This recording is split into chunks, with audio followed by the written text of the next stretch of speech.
Team building.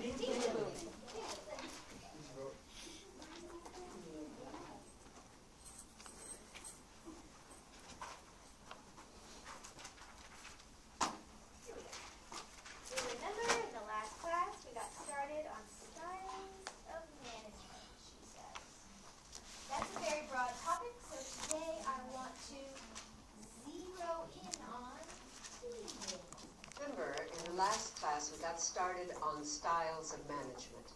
Well, that's a very broad topic, so today I want to zero in on team building. It's an essential part of good management practices, so it's important that we spend some time on this. To begin, what's the difference between a team and a group? Think of a group as just some people together. They may know each other, they may not.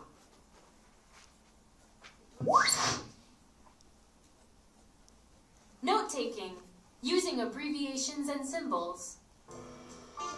Some speakers give information very quickly, or maybe just a lot of it at once. Using abbreviations is a great shortcut for taking down lots of information quickly. For example, when a speaker gives a new term a definition, you can use the equal sign after the term to show that the words that follow is the definition. Here's a sample of symbols and abbreviations you might find useful for this lecture.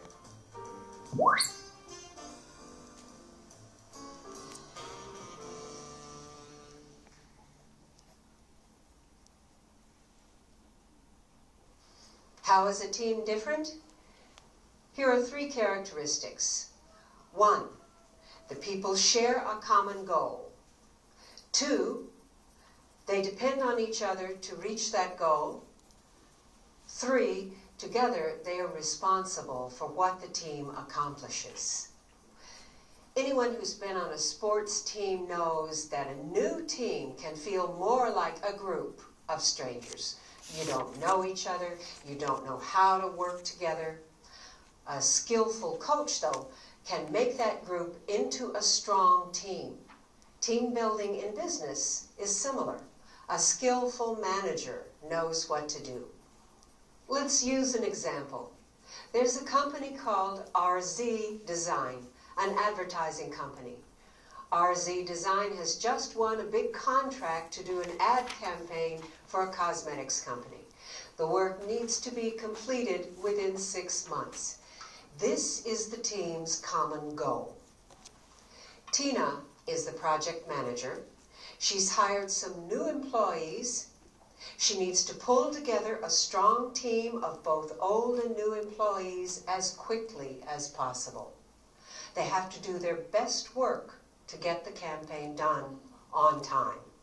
Let's look at the specific steps that Tina takes to build her team. Step 1, she goes over all the work that needs to be done to complete the campaign.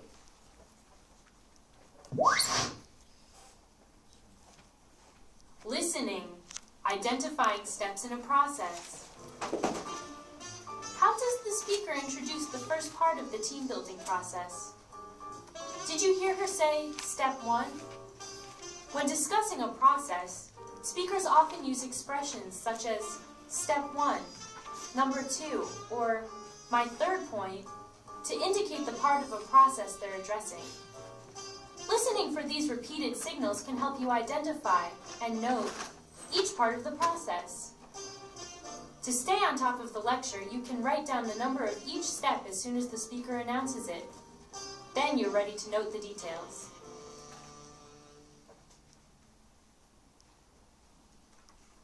Step 2, she makes an assessment of the skills of the employees, both old and new. She recognizes that they have different abilities and strengths. She asks herself who is best suited for each task on the campaign. Step 3, she holds meetings with the whole team. They discuss the project. She assigns roles and makes it clear what each person is responsible for. Step 4, Tina identifies one main challenge: building trust on the team quickly. She considers trust vital to the team's success. Trust develops as team members learn who they can rely on to do their part, who they can depend on. Trust takes time to develop, and remember, she has only 6 months to complete the campaign. Step 5, to help build trust, Tina addresses 2 areas. Number 1, communication within the team. Tina explains to team members how she wants them to communicate with each other. She specifies in which situations they should use email, voicemail, video conferencing, IMing, and so on. The second area of trust building Tina addresses is the team chemistry. And by this I mean how the personalities of the team fit together. A basic consideration here is, what is each person on the team like?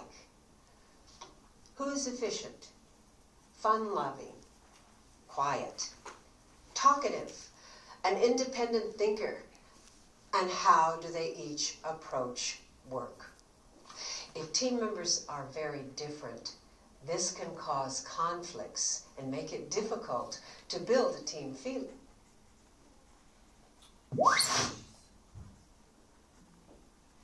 Critical thinking, guessing. Here the speaker describes how different personalities can cause conflicts. Have you ever been a part of a group made up of people with different personalities? Were there conflicts? What are some ways you can imagine a manager resolving conflicts in a business office? Make your guesses. Then, listen to the speaker's ideas. This takes us to step 6. Tina decides to use face-to-face meetings to resolve conflicts as they arise. Some people feel that email and voicemail are sufficient, but sometimes you need to have people talking in the same room. So Tina sends out an email announcing that there'll be a team meeting every Wednesday at 9 o'clock. She keeps the meeting short so that members don't see them as a waste of their time or an interference with their work. The meetings need to enhance the team effort. At these meetings, she gives team members an opportunity to discuss and resolve problems. So another way to build trust is for the members to get to know each other better, which leads us to step 7. Tina plans 2 activities for the whole team, a team picnic and a dinner so they can relax together outside of work. Some of you may be asking yourselves, is it important for Tina to plan these activities? If they have a big contract, isn't it better to spend their time getting their work done? It's really hard to say. It depends on who's on the team.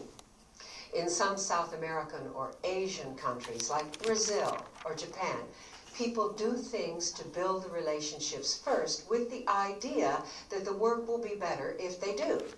If you're from these countries, then you know what I'm talking about. But in the US, for example, the idea is more jump in, get the work going first, and then the relationships will build within the team as the work gets done. It brings us back to how to build trust. If there are team members from different cultural backgrounds, they may disagree about how important the fun stuff is. An effective manager needs to consider this.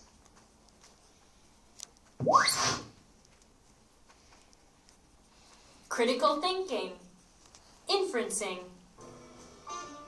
In the example, Tina decides to have 2 activities for her team.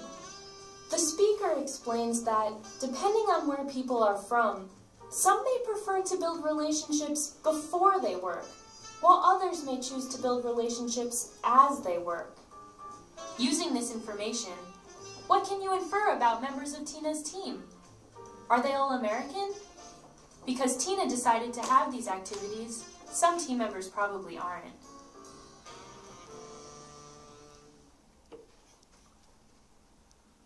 So in summary, I've said that building trust is vital to team building. And good communication is an important part of the trust building step. In your study sessions, please review the steps Tina takes and discuss why they're important. That's all for today.